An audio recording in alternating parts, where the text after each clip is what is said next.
Bapak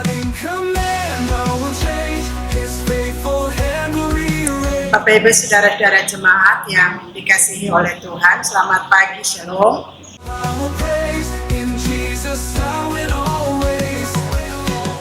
Kita akan menapaki perjalanan yang baru dengan berbagai tugas dan tanggung jawab, akan beban-beban pergumulan.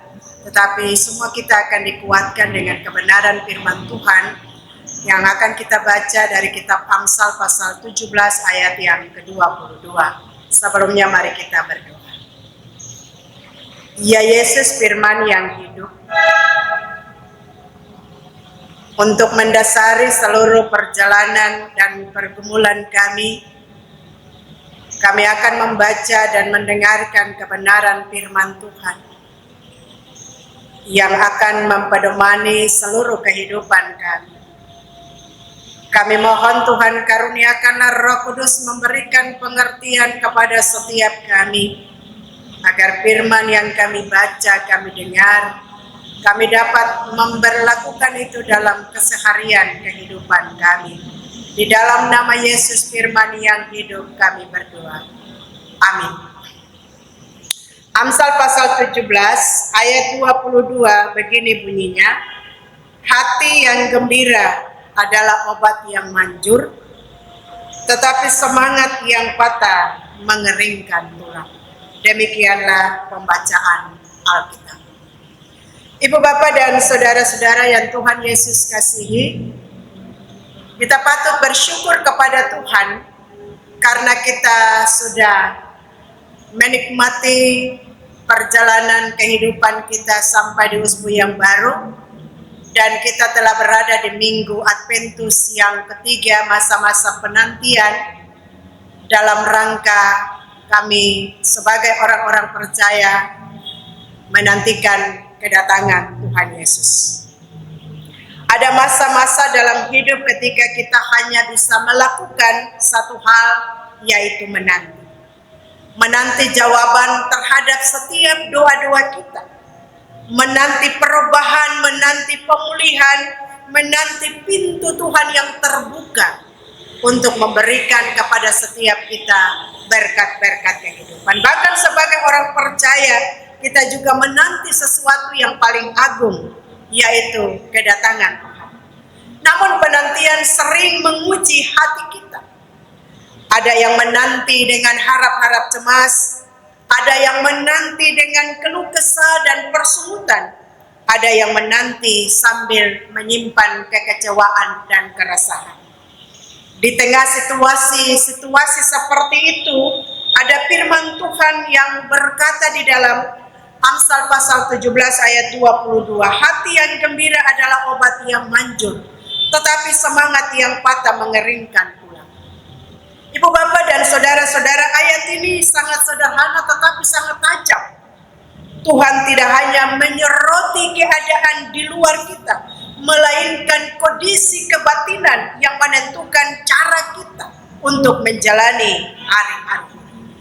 Hati yang gembira digambarkan sebagai obat adalah sesuatu yang memulihkan, menguatkan, dan menolong kita bertahan dalam setiap kehidupan yang kita alami. Sebaliknya semangat yang patah, putus asa, kehilangan harapan, kepahitan yang dipelihara diibaratkan mengeringkan tulang, melemahkan dari dalam, membuat kita kehilangan tenaga semangat untuk melangkah menapaki hari-hari hidup kita. Ibu bapak dan saudara-saudara, saat kita menanti kedatangan Tuhan, kita diundang untuk tidak membiarkan penantian menjadi ruang tumbuhnya kegersangan hati rohani kita. Penantian bukan alasan untuk hidup muram, sinis, atau terus-menerus dikuasai oleh ketakutan, kecemasan. Tetapi penantian adalah ruang pembentukan apakah kita akan semakin keras dan pahit atau semakin lembut, dan percaya bahwa apa yang kita nantikan tentang kedatangan Tuhan itu benar-benar terjadi dalam hidup kita. Menanti Tuhan dengan hati yang gembira bukan berarti kita menutup mata terhadap masalah, terhadap persoalan. Bukan juga berarti kita selalu baik-baik saja. Kita juga diperhadapkan dengan masalah-masalah yang cukup berat bahkan keadaan-keadaan yang tidak baik saja. Tetapi hati yang gembira adalah hati yang memilih percaya bahwa Tuhan itu setia. Sekalipun proses terkait dengan kehidupan ini belum selesai. Sebab Tuhan membantu kita, memproses kita supaya kita punya hati tetap terpaut, tercondong kepada Tuhan. Yang adalah sang pemilik kehidupan yang sementara kita nantikan dalam kehidupan kita sebagai orang-orang percaya. Sukacita yang dimaksudkan dalam firman bukan sekedar ketong tertawa saja, melainkan keteguhan yang lahir dari pengharapan. Karena itu mari kita bertanya, apa yang sering membuat semangat kita patah dalam penantian?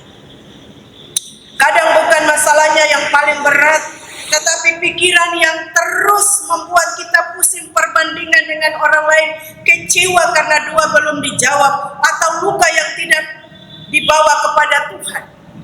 Jika hal-hal itu dibiarkan pelan-pelan, maka akan kering. Doa menjadi hambar, ibadah jadi rutinitas kasih, jadi mudah habis. Firman hari ini mengingatkan, Tuhan rindu kita hidup dalam sukacita yang menyembuhkan, bukan sukacita palsu, tetapi sukacita yang berdiri di atas janjinya. Ibu bapak dan saudara-saudaraku yang kekasih dalam Tuhan. Lalu bagaimana ketong memelihara hati yang gembira saat menanti? Ini penting, sebuah pertanyaan. Yang pertama, mari ketong latih syukur setiap hari kepada Tuhan. Ketika ketong bangun pagi, ketong masih diberikan kesempatan bernapas, ketong diberikan kesempatan untuk bekerja, maka ketong harus bersyukur kepada Tuhan. Syukur bukan menolak realita hidup, melainkan mengakui bahwa di tengah realita yang belum selesai, pekerjaan yang belum selesai, masalah yang belum selesai, penderitaan yang belum selesai, Tuhan tetap memberi anugerah kesempatan kepada kita untuk melakukannya. Sebab dengan hal-hal seperti itu, Tuhan selalu memberikan kepada kita napas, Tuhan selalu memberikan kepada kita kekuatan, Tuhan selalu memberikan kepada kita pertolongan, perlindungan yang sering kita tidak sadari. Jadi syukur ketong mesti menjaga hati agar tidak tenggelam dalam keluh kesah dan persungutan-persungutan yang ada dalam ketong hidup setiap hari. Yang kedua Bapak Ibu, mari ketong ubah kekhawatiran menjadi doa yang sangat inti dalam seluruh kehidupan. Jangan hanya dengan memendam bahwa satu persatu kepada Tuhan. Apa yang menjadi keresahan, apa yang menjadi masalah, ketong mesti bawa kepada Tuhan. Sebab Tuhan akan memimpin langkah kita. Dalam doa, kita tidak selalu langsung melihat perubahan situasi, tetapi kita sering menerima perubahan hati. Dari yang gelisah menjadi tenang, dari yang takut menjadi percaya. Sebab Tuhan bilang, serahkanlah segala kekhawatiranmu kepadaku, maka aku akan memelihara hati. Yang ketiga Ibu Bapak, mari ketong jaga hati dari kepahitan. Sebab kepahitan adalah racun yang diam-diam mematikan sukacita. Mengampuni tidak selalu mudah dan tidak selalu instan, tetapi itu jalan menuju kebebasan. Minta Tuhan memampukan kita melepaskan tuntutan, menyerahkan keadilan kepadanya, dan bila memungkinkan mengambil langkah damai dengan bijaksana. Yang keempat, penantian dengan firman dan pujian. Penantian terasa paling berat ketika hati kita hampa, hati kita kosong. Firman Tuhan memberikan pandangan bahwa Tuhan bekerja dalam seluruh perjalanan kehidupan kita, sekalipun kita belum melihat hasil dari seluruh pekerjaan kita. Pujian mengangkat mata kita dari masalah menuju pribadi yang berkuasa atas masalah, sebab tidak ada satu masalah, tidak ada satu persoalan, tidak ada satu cobaan, tidak ada satu penderitaan yang tidak bisa diselesaikan oleh Tuhan. Apapun masalah kita, apapun persoalan kita, apapun cobaan hidup kita, apapun penderitaan yang ketong alami, bahkan apapun pergumulan kita, Tuhan akan menyelesaikan dan memberikan jalan-jalan keluar bagi setiap kita. Yang kelima, jadikan hidup kita obat bagi orang lain. Amsal 17 ayat 22 berkata, hati yang gembira itu obat, bukan untuk ketong pun diri sendiri, tetapi seringkali melalui kita Tuhan menguatkan orang lain. Dalam masa penantian ini, jangan berhenti mengasihi, jangan berhenti mendoakan, jangan berhenti menolong, dan jangan berhenti menguatkan. Sukacita justru terus bertumbuh saat kita berbagi dengan saudara-saudara kita. Menantikan kedatangan Tuhan dengan hati yang gembira, bukan dengan hati yang selalu saja persemutan, bukan dengan hati yang keluh kesah, kecewa, marah, tetapi hati yang gembira. Itu merupakan obat bagi kita untuk menjalani seluruh masalah kehidupan, menjalani beban-beban pergumulan, menjalani setiap persoalan-persoalan hidup yang ketong alami. Sukacita saja, hati yang gembira saja, dan bawa semua kepada Tuhan. Sebab Tuhan mengatakan ketika setiap orang bersukacita di dalam Tuhan, maka Tuhan akan memberikan sebuah jaminan kepastian dan kelepasan hidup bagi setiap orang. Sebab Rasul Paulus bilang bersukacitalah senantiasa dalam segala. Kalau Rasul Paulus bilang, maka mari ketemu melakukannya, sukacita dalam setiap kondisi apapun. Sebab dengan kita bersukacita dengan hati yang gembira, berarti kita memilih hidup dalam pengharapan. Kita percaya pertolongan Tuhan tidak akan pernah terlambat. Kita percaya janjinya bukan janji yang ia ingkari, tetapi janjinya pasti, bukan janji yang omong kosong, tetapi janji yang pasti bagi kita. Kita percaya bahwa sekalipun dunia berubah, Tuhan tetap setia dari dulu dan sampai selama-lamanya.